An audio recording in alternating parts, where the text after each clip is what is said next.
저는 종종 제 모교인 이 총신대학교를 갈 때가 있습니다.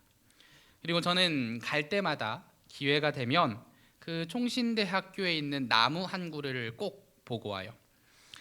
총신대학교 중앙에는 에덴 동산이라 불리는 정원이 있습니다.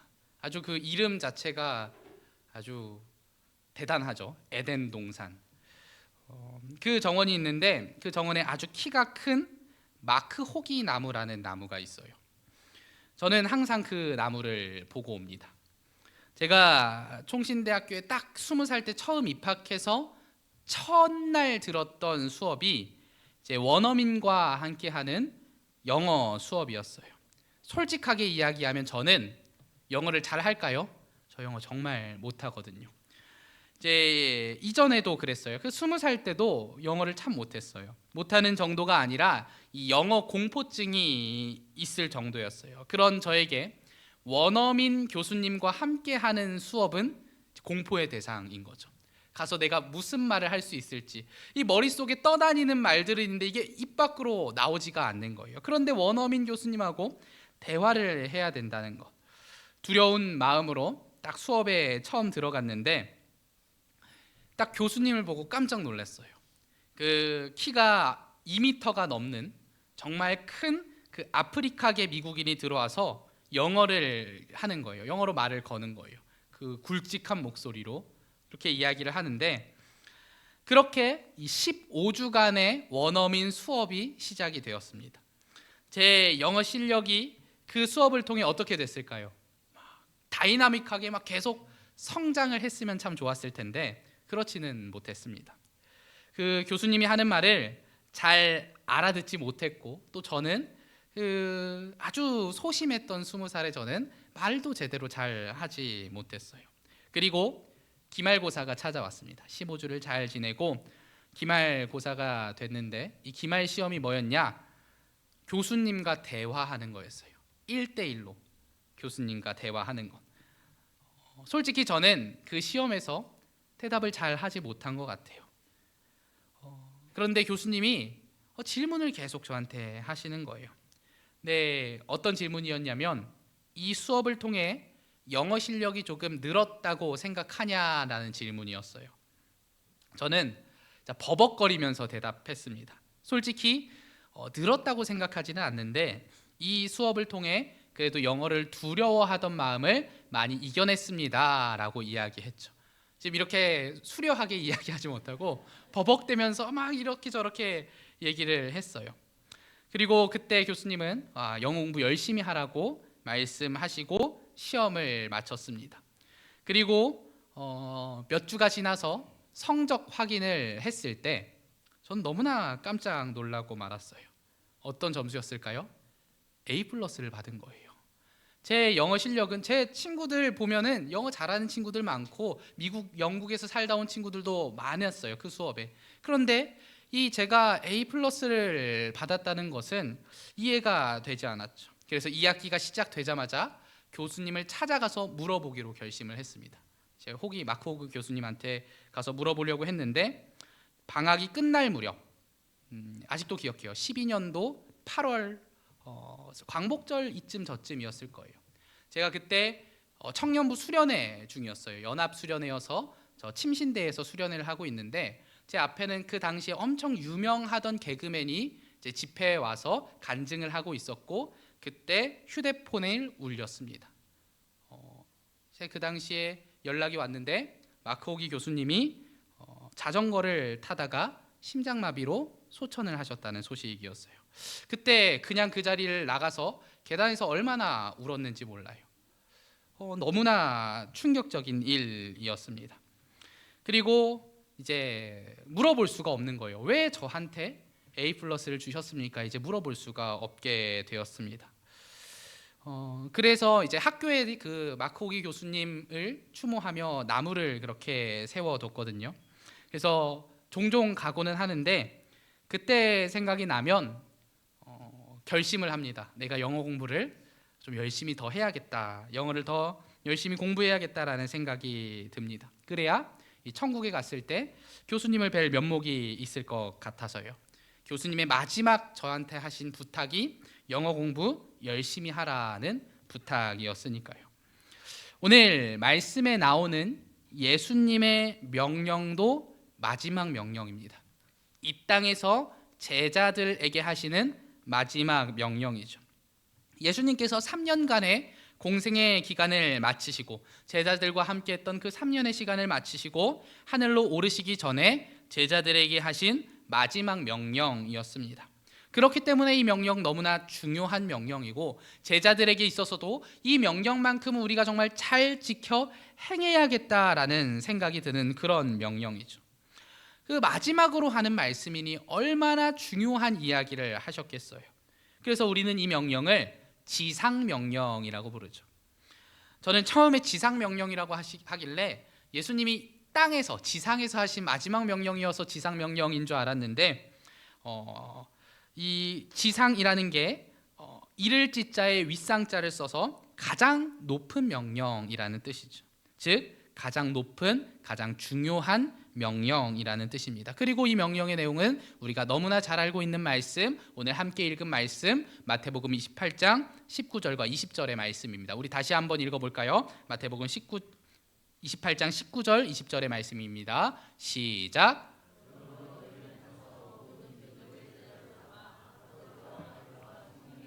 세례를 베풀고 내가 너희에게 분부한 모든 것을 가르쳐 지키게 하라.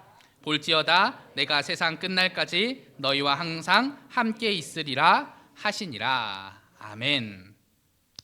저는 남들의 인생에 사실 크게 간섭하는 것을 좋아하지 않습니다. 그러다 보니까 제가 만약 이 명령이 없었으면 그냥 혼자 신앙생활하고 살았을 거예요.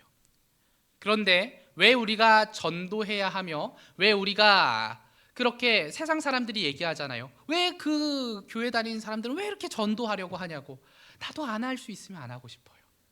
안 할 수 있으면은 그냥 나 혼자 잘 먹고 잘 살고 싶어요. 나 혼자 신앙생활 해도 나 잘할 수 있을 것 같은데 왜 합니까? 우리도 부담스럽잖아요. 가서 복음 전하는 거 말하는 거 부담스럽잖아요. 그렇게 우리가 싫은 소리까지 들어가면서 말하는 거 어렵습니다. 그런데 왜 합니까?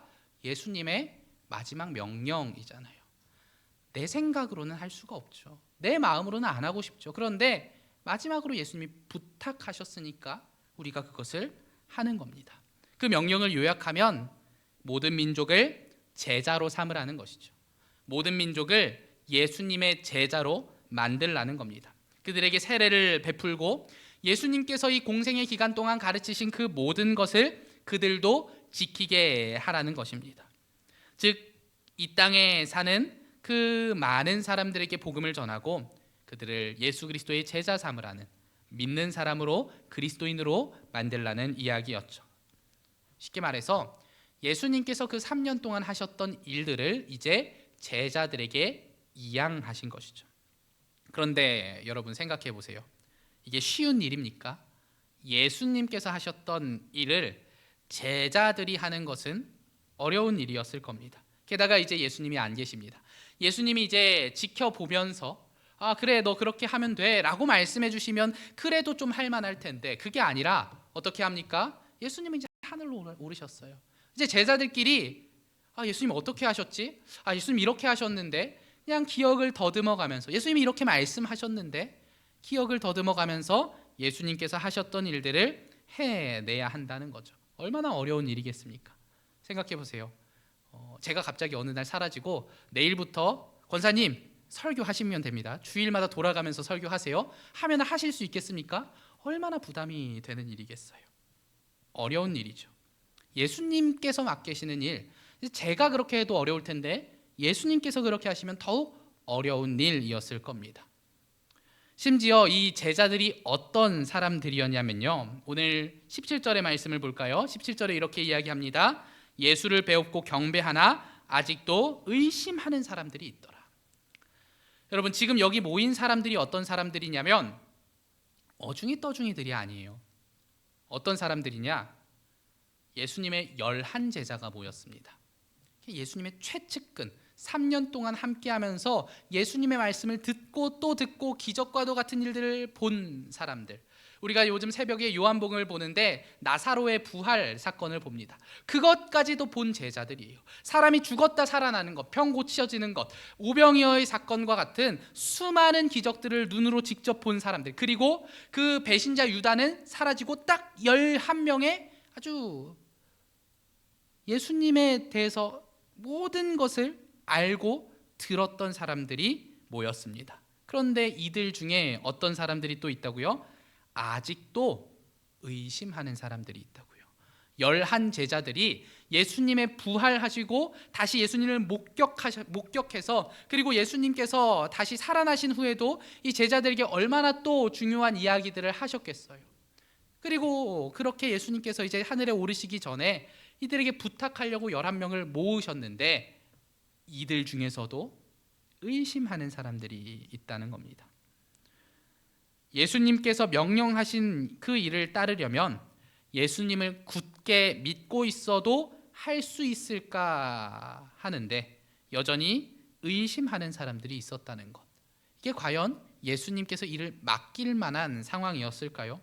어떤 공동체가 하나가 되려면, 또 맡겨진 일을 잘 해내려면 그 안에 갈등이나 의심이 있어서는 어렵죠. 한 공동체 안에 서로의 갈등 혹은 이 공동체가 나아가는 방향에 대한 의심이 있는 순간 갈라지게 됩니다.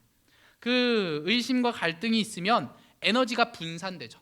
우리 한 목표를 가지고 거기로 달려가는데 모든 에너지를 쏟아도 쉽지가 않은데 그 안에서 의심하면서 이게 맞아? 저 사람 맞아? 이렇게 하는 게 맞아라는 의심이 들기 시작하면 그 에너지가 분산되고 그 상당한 에너지가 의심과 갈등에 소비되죠. 우리 그런 공동체 경험해 본 적이 있으신 분들도 계실 겁니다. 공동체 안에 갈등과 의심이 있어서는 너무나 어려운 거죠. 그런데 지금 예수님의 제자들 사이에 그 의심이 있는 겁니다. 예수님을 향한 의심. 그런데도 예수님은 이런 자들에게 지상 명령, 마지막 명령, 예수님께서 정말 귀하게 여기는 그 명령, 예수님께서 사실 그것 때문에 오셨는데 이제 하늘로 오르시면서 너희들에게 내 사명을 넘기겠다, 부탁하겠다 말씀하시는 겁니다. 믿음이 약한 자들, 여전히 의심하고 부족한 자들에게 예수님이 하셨던 정말로 중요한 사역을, 예수님께서 목숨을 버려가면서까지 이루시려 했던 그 사역을 맡기시는 겁니다. 여러분, 후계자는 어떤 사람을 뽑아야 됩니까? 가장 그 스승을 닮은 사람을, 그 가장 비슷한 사람을, 이전처럼 그대로 잘 할 수 있는 사람을 후계자로 뽑죠. 그런데 예수님께서는 지금 의심하는 사람들을 후계자로 뽑으신 거예요.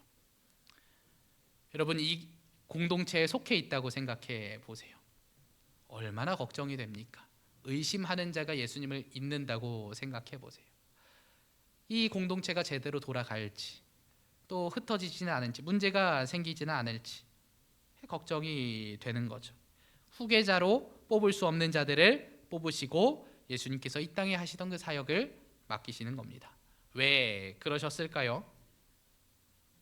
제자 농사에 실패했지만 어쩔 수 없이 이들밖에 없으니까, 내가 제자 농사 열심히 하려고 했는데 실패했고 얘네밖에 없네, 어쩔 수 없다, 얘네한테라도 맡겨야지 하는 그런 어떤 패배감, 상실감에 젖어서 맡기셨겠습니까?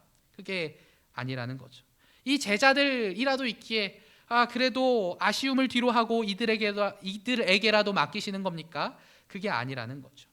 제자들이 이제부터 할 일, 세례를 주고 또 새로운 예수님의 제자를 만들어내고 가르치는 그 일은 예수님께서 이 제자들에게 명령하시긴 했지만 그것이 이 제자들의 어떠함, 제자들의 능력에 달린 것이 아니기 때문에 예수님은 이들에게 맡기신 겁니다. 18절은 이야기합니다. 예수께서 나와 말씀하여 이르시되 하늘과 땅의 모든 권세를 내게 주셨으니. 무슨 말씀입니까? 하나님께서 예수님에게 모든 권세를 주셨다. 그 예수님께서 모든 권세와 능력을 가지셨다라는 겁니다. 예수님께 그 모든 것이 있습니다. 모든 것을 하실 수 있습니다. 그리고 예수님께서는 이 말씀을 하시고 바로 지상명령을 말씀하시죠. 그래서 지상명령의 시작인 19절은 뭐라고 시작합니까? 그러므로. 즉 하늘과 땅의 모든 권세가 예수님께 있으니 그러므로 너희는 이라고 시작되는 겁니다. 모든 권세가 예수님께 있으니 너희는 가서 제자 삼아라. 너희는 가서 세례를 베풀러라. 비록 너희들의 능력은 부족하겠지만 모든 권세가 나에게 있으니 너희는 나의 권세를, 나의 능력을 힘입어 하면 된다는 것이죠.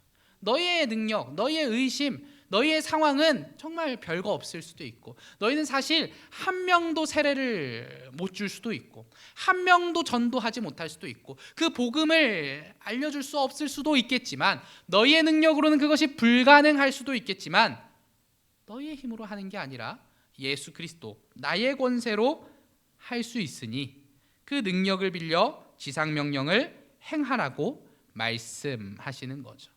그러니까 예수님은 모든 권세가 내게 있으니까 이 제자들이 조금 약해도 부족해도 상관없는 거죠. 내가 저들에게 능력을 주면 되고, 내가 저들과 함께하면 이들이 할 수 있다는 것을 아시니까 이들이 조금 부족해도 아무 걱정 없이 맡기실 수 있는 것이죠.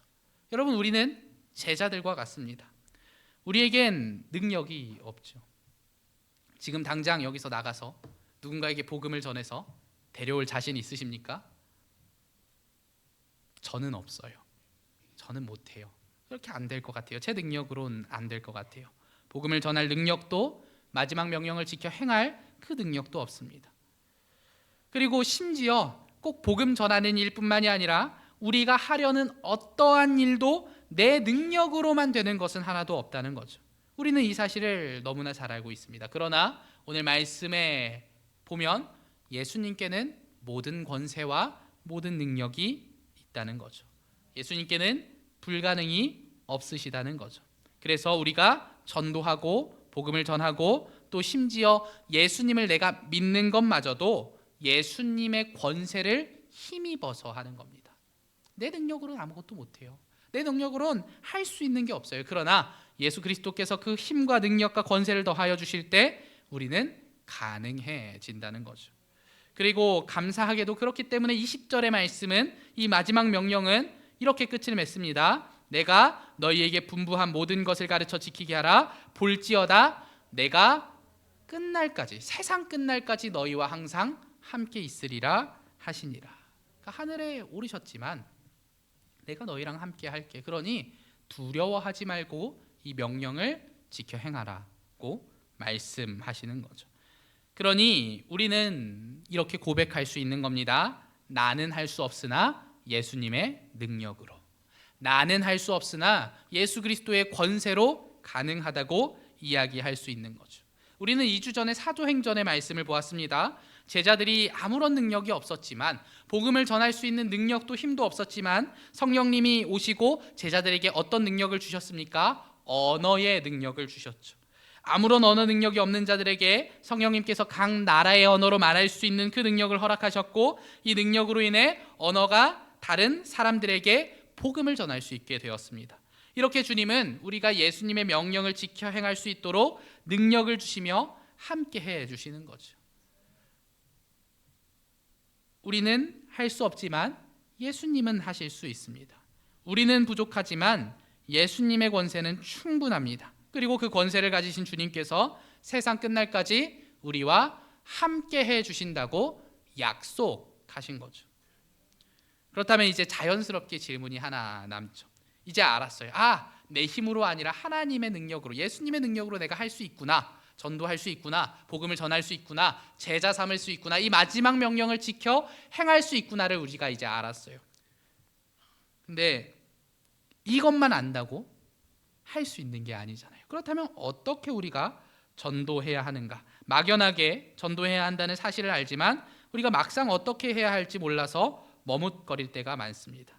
그렇다면 예수님께서 함께 하신다는 그 약속을 우리가 믿는다면 우리는 구체적으로 어떻게 사람들을 예수님의 제자로 세워갈 수 있을까요? 이제 내가 할 수 있다는 건 알았어요. 그러면 어떻게 우리가 복음을 전할 수 있을까?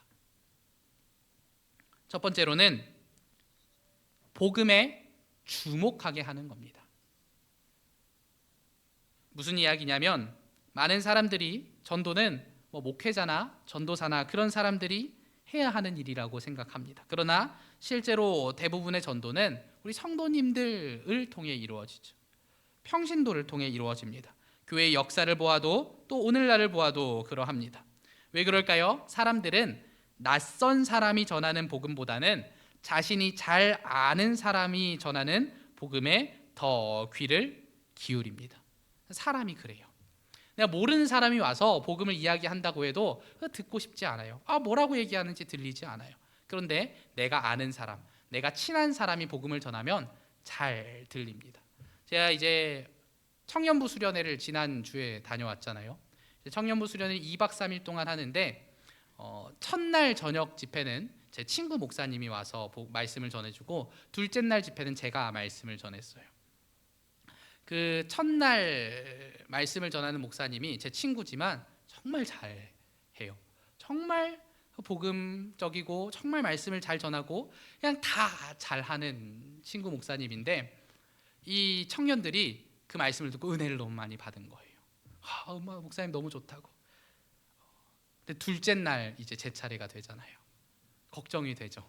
첫째 날처럼 잘해야 될 텐데 내 능력은 그것만큼 안 되는 것 같은데.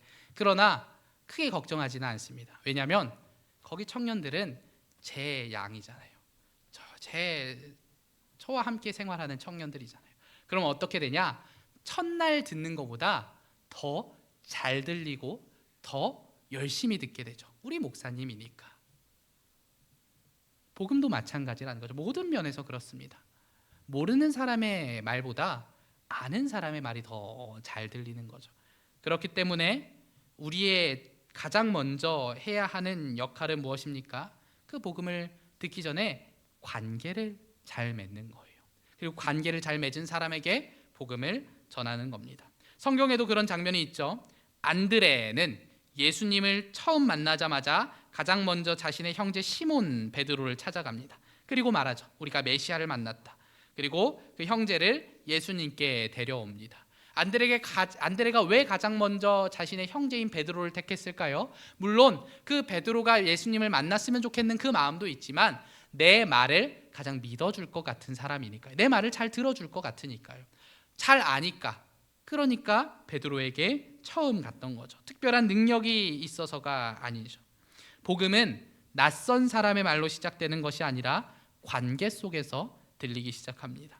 그래서 복음을 전할 때 중요한 것은 먼저 나와의 관계를 통해서 복음에 주목하도록 만드는 것이죠.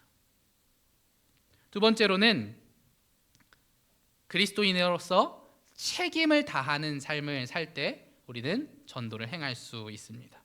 기독교 역사를 연구한 학자 레리 허타도는 초기 기독교가 어떻게 그렇게 빨리 확산될 수 있었는지 설명하면서 한 가지 중요한 특징을 이야기합니다. 초대교회는 박해를 받았지만 그리하여서 많은 사람들이 이 기독교를 향해서 이상한 사람들 혹은 저들과 함께하면 문제가 생길 수도 있고 나도 박해받을 수 있어라는 두려움을 갖게 하기도 했지만 이 초대교회는 동시에 사회적 책임을 매우 진지하게 감당하는 공동체였다는 겁니다. 초대교회는 가난한 사람들을 돌보았고 소외된 사람들을 품었습니다. 원수를 갚기보다 용서했고 당시 사회에서 무너져 있던 성적 윤리를 바로 세우는 일도 했습니다. 또한 낙태와 그 유아 사례를 반대하며 인간의 생명을 존중하는 공동체였죠. 이런 모습은 로마 사람들에게 자신들의 도덕적인 결함을 마치 드러내기 때문에 불편한 공동체이기도 했지만 동시에 매우 매력적인 모습이기도 했죠. 옳고 그름이라는 것은 상대적인 것처럼 보이기도 하지만 분명히 절대적이기도 합니다. 사람은 누구나 절대적으로 옳은 것을 알아요. 우리의 태생이 뭐가 옳고 그른지, 무엇이 죄이고 아닌지를 압니다. 우리 안에 있는 그 하나님의 속성이 있기 때문이죠. 그러니 로마 사람들도 보면서 무엇을 안 거예요? 저들은 옳은 것을 행하는 공동체구나. 그것을 보여주신 거죠. 그 매력적인 모습을 보여줄 때 이 기독교가 빠르게 확산되고 복음을 전할 수 있었던 거죠. 예수님께서도 말씀하셨습니다. 이같이 너희 빛이 사람 앞에 비치게 하여 그들로 너희 착한 행실을 보고 하나님께 영광을 돌리게 하라. 마태복음 5장의 말씀이죠. 복음은 말로만 전해지는 것이 아니라 삶을 통해 설득력을 얻습니다. 그러니까 우리가 어떻게 전도할 수 있습니까? 내 삶을 통해 전도할 수 있는 거죠. 내 삶을 정말 예수님께서 명령하신 그 일들을 도덕적으로 옳고 누가 봐도 저 사람들 옳은 사람들이다라는 것을 보여줄 수 있는 그 행위를 통해 우리는 설득력을 얻고 복음을 전할 수 있는 것이죠. 아까 이야기한 거에 더하여서 내가 잘 아는 사람이 내가 저 사람 잘 아는데 정말 성실하고 정말 멋지고 정말 도덕적으로 옳은 사람인데 그 사람이 복음에 대해서 이야기하면 그것을 더 듣게 된다는 것이죠. 그리고 세 번째로는 우리가 빛과 소금으로 살아가야 하는 것입니다. 앞에서 이야기한 두 번째와 비슷한 이야기일 수도 있지만 조금 더 넓은 영역의 이야기입니다. 예수님은 우리를 향해 너희는 세상의 소금이다, 너희는 세상의 빛이다 라고 말씀하셨죠. 이 말은 우리가 기억해야 되는 게 뭐냐면 세상의 소금이라는 거예요. 세상의 빛이라는 거죠. 교회 안의 소금, 교회 안의 빛이 아니라 세상의 빛과 소금이 되어야 한다라고. 즉 우리가 살아가는 세상 속에서 소금과 빛의 역할을 감당해야 한다는 거죠. 소금 썩지 않게 하고 맛을 짜게 하고 그 빛을 비추어주는 그 세상 속에서 영향력을 가지라는 말씀이죠. 예를 들어 어떤 사람이 세상에서 정말 멋진 모습을 보여줍니다. 그 사람을 보면서 사람들은 자연스럽게 질문하게 되죠. 왜 저 사람은 저렇게 멋질까? 저 사람은 어떻게 저렇게 멋진 삶을 살아갈까 궁금해하는 거죠. 그리고 그 질문이 바로 복음이 들어갈 수 있는 접점이 됩니다. 그 사람이 그 사람이 그렇게 멋지게 살 수 있는 이유가 복음이라면 그 복음을 궁금하게 하는 것이죠. 제가 예전에 있던 교회에 우리가 딱 이름을 얘기하면 알만한 회사 브랜드의 한국 지사장님이 계셨어요. 그러니까 버버리 아시죠? 버버리 한국 지사장. 지금은 아시아 총 책임자가 되셨더라고요. 그 여자분인데 그분이 그렇게 회사에서 그 직원들을 데려오는 거예요, 교회로. 어떻게 데려오냐? 너무나 멋있으니까. 저 지사장님은 왜 이렇게 멋있지 하며 그 직원들이 교회를 궁금해하는 겁니다. 그러한 모습이 우리에게 필요하다는 거죠. 그리스도인이 세상 속에서 빛과 소금으로 살아갈 때 그 삶 자체가 전도의 통로가 된다는 것이죠. 그러나 마지막으로 우리가 기억해야 할 것은 결국 전도의 핵심은 무엇입니까? 복음입니다. 지금까지 기독교 역사에는 여러 번의 부흥이 있었습니다. 그리고 그 모든 부흥에는 공통점이 있습니다.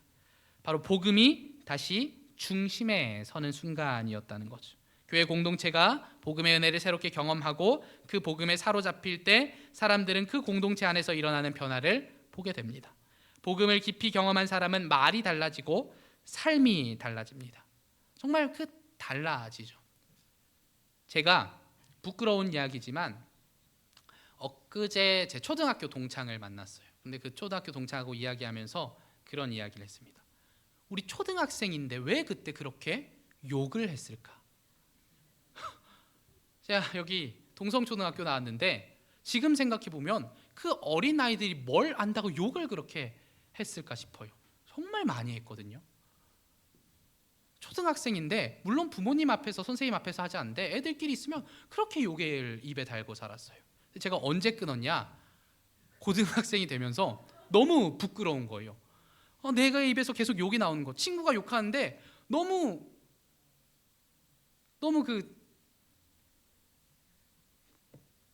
이렇게 너무 진짜 별로예요. 순화해서 지금 막 머릿속에 순화해서 이렇게 얘기했어요. 별론 거예요. 그 욕하는 모습이. 나도 그렇겠구나. 그게 언제 그래서 내가 왜 그렇게 느꼈지 생각하니까 그때 이제 교회를 열심히 다니면서 복음을 접했을 때 그때 제가 욕을 순간 끊었습니다. 그날부터 이 속에서 가끔 이렇게 할 때는 있지만 밖으로 꺼내지는 않아요. 복음을 경험한 사람은 말이 달라지고 삶이 달라지는 거죠. 그리고 그 변화는 다른 사람들에게 전해집니다. 그래서 사도 바울은 말하죠. 이 복음은 모든 믿는 자에게 구원을 주시는 하나님의 능력이라고. 결국 사람을 변화시키는 것은 우리의 능력이 아니라 복음의 능력입니다. 그래서 전도는 거창한 기술에서 시작되는 게 아닙니다. 복음에 다시 사로잡힐 때 시작되는 겁니다. 그러니 여러분, 우리가 4월 12일에 새생명 전도 축제를 기획하고 있습니다. 4월 12일 저녁 7시에 우리 손경민 목사님 모시고 찬양 집회하면서 간증 집회하면서 우리 전도 축제를 할 텐데, 태신자 작정을 오늘 할 겁니다. 그런데 태신자 작정에 앞서서 우리가 가장 먼저 해야 되는 게 뭐예요? 내가 먼저 복음에 사로잡혀야 합니다.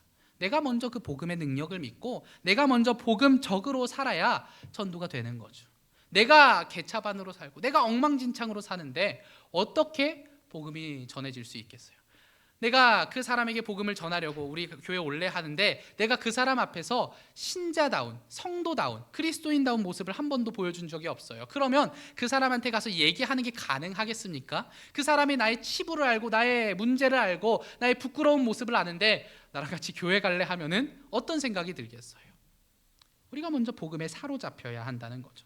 우리가 먼저 복음의 은혜를 깊이 경험하고 그 복음에 흠뻑 젖어 있을 때 사람들은 그 모습을 보며 복음을 궁금해하게 되죠. 그때 소개하는 겁니다. 그때 우리는 나는 할 수 없지만 예수님의 능력으로 전할 수 있게 되는 거죠.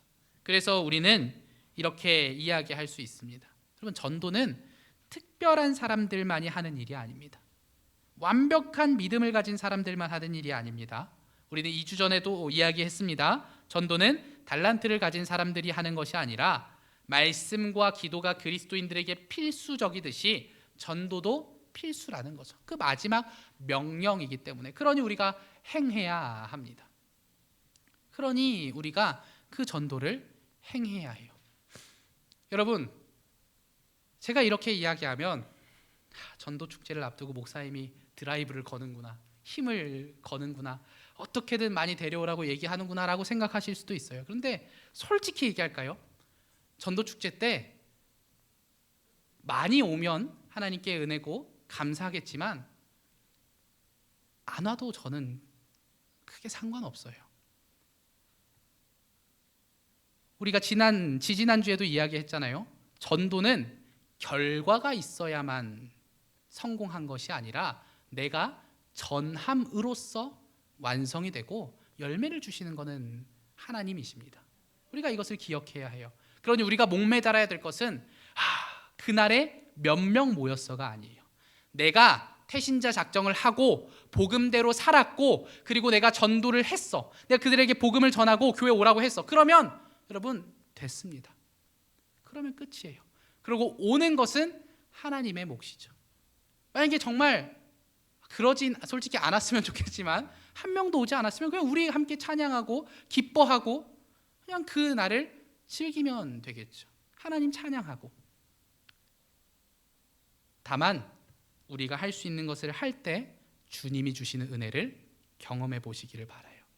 우리가 복음을 전하고 그 내가 할 수 없었다고 생각했던, 저 사람이 정말 올까라고 생각했던, 그래서 기도하지도 않고 그래서 시도해보지도 않았던 그 일들을 했을 때, 그리고 내가 그것을 위해 기도하고 복음적으로 살려고 하고 그 사람을 위해 기도하고 그 사람을 위해 내가 무언가 그리스도인다움을 보여줬을 때 내 삶에 나타나는 변화와 그 사람의 삶에 나타나는 변화를 경험해 보시기를 바라요.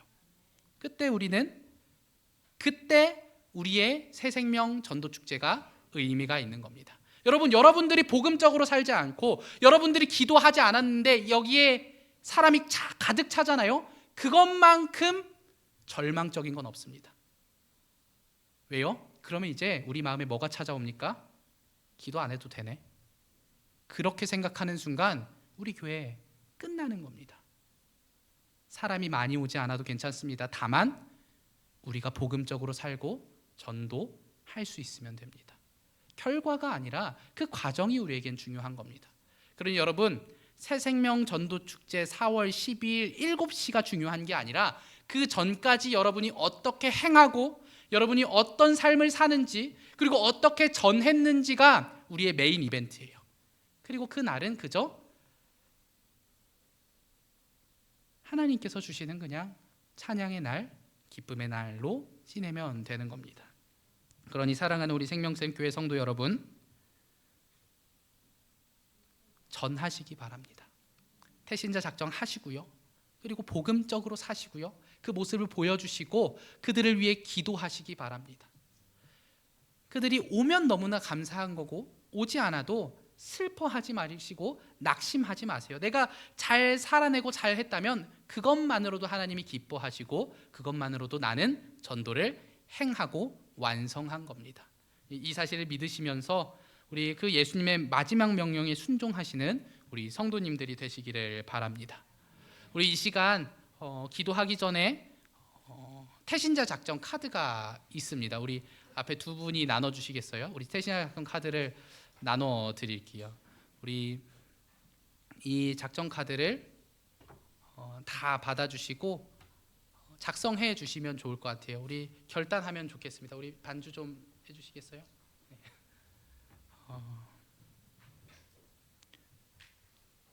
우리 이 태신자 작정이라는 게 아까도 얘기했지만 우리 교회에 많은 이들이 와서 성도가 늘어나서 부흥하기 위함, 그것은 부차적인 겁니다.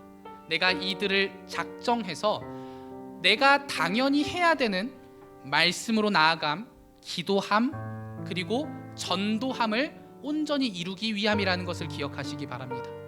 이 태신자 작정이 이 사람 내가 데리고 와서 믿게 하는 것, 그것은 이제 하나님께서 하실 일이죠. 내가 할 수 있는 일이 뭡니까? 나는 이 태신자 작정해서 복음적으로 살면서 이 사람에게 나의 그리스도됨을 보여주고, 그리고 이 사람에게 위하여 기도하며 또 말씀으로 나아가며 나를 변화시키고 이 사람에게 보여주는 것, 그것이 1차적인 우선적인 목적임을 기억하시기 바랍니다. 그러니 이 태신자 작정, 어쩌면은 사람의 생각으로는 정말 이 사람이 올까? 하는 사람을 적어야 될 수도 있어요. 그래서 내가 기도하는 것이 될까? 아니요, 근데 그 기도 자체가 우리에게 의미가 있는 것이라는 걸 기억하시기 바랍니다.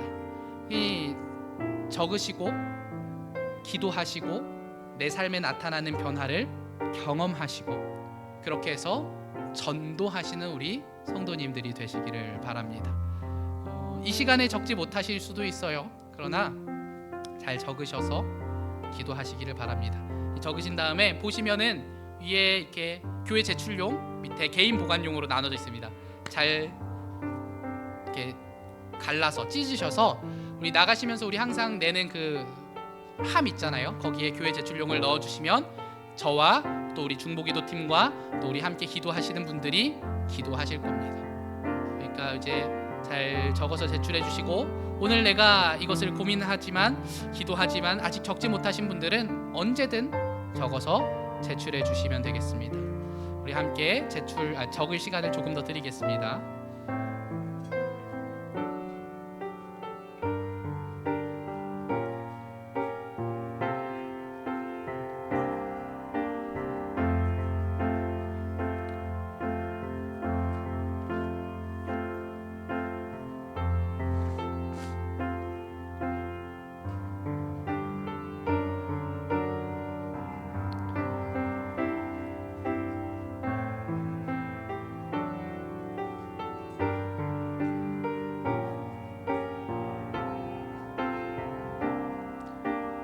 그러면 우리들이 시간 우리 태신자들을 놓고, 그리고 나의 전도함을 놓고, 나의 변화됨, 나의 그 복음으로 살아가는 그 모습과 또 내가 이 태신자를 위하여 기도함을 두고 우리 함께 우리 통성으로 주님의 이름 부르며 기도합니다. 주여, 하나님 감사합니다. 우리가 이 태신자를 작정했습니다. 하나님, 이것이 그저 내가 기도하지 않아도, 복음적으로 살지 않아도 이 사람들이 와서 전도되어서 하나님이 교회의 자리를 채우고 예배드리기 위함을, 그것을 바라고 우리가 태신자를 적는 것이 아니라 내가 복음적으로 변화되고 내가 정말 태신자를 위해 기도하고 그 능력을, 그 전도를 체험하며 이들이 다시 예배의 자리로 이 교회의 자리로 돌아옴을 기대하는 그것이 되게 하여 주시옵소서. 하나님, 우리로서는 연약하고 부족합니다. 우리의 힘으로는 불가능한 일입니다. 그러나 이 일을 통해 우리가 하나님의 함께 하심을, 예수님의 능력을 경험하기를 원하오니 주여 하나님, 우리들 붙들어 주시고 우리에게 그 힘과 지혜와 능력을 더하여 주시며 우리가 전도할 수 있도록 하나님께서 우리를 붙들어 주시옵소서. 하나님께서 함께하여 주실 때 그것이 가능할 줄로 믿습니다. 그러니 주님, 우리에게 그 능력을, 그 전도할 수 있는 마음을, 그 행할 수 있는 모든 것들을 더하여 주셔서 이 일들을 온전히 해내는 우리 모두가 되게 하여 주시옵소서. 하나님, 우리 생명샘교회 그렇게 전도하기를 원하오니 대신자를 작정하고 기도하고 이들을 위해 나가는 우리 모두가 되게 하여 주시옵소서. 하나님, 감사합니다. 우리들 이 시간 작정하고 결단하며 기도하며 나아갑니다. 주님, 먼저 우리의 삶이 복음적으로 바뀌게 하여 주시옵고, 또한 우리가 그들을 위해 기도하게 하여 주시며 그렇게 복음을 전하게 하여 주시옵소서. 그때 하나님이 하실 일들을 기대합니다. 그때 예수님께서 보여주실 그 능력들을 기대합니다. 그러니 주님, 우리에게 맡겨진 일들을 온전히 해내는 우리 모두가 되게 하여 주시옵소서. 언제나 함께해 주시는 예수님의 이름으로 기도합니다. 아멘.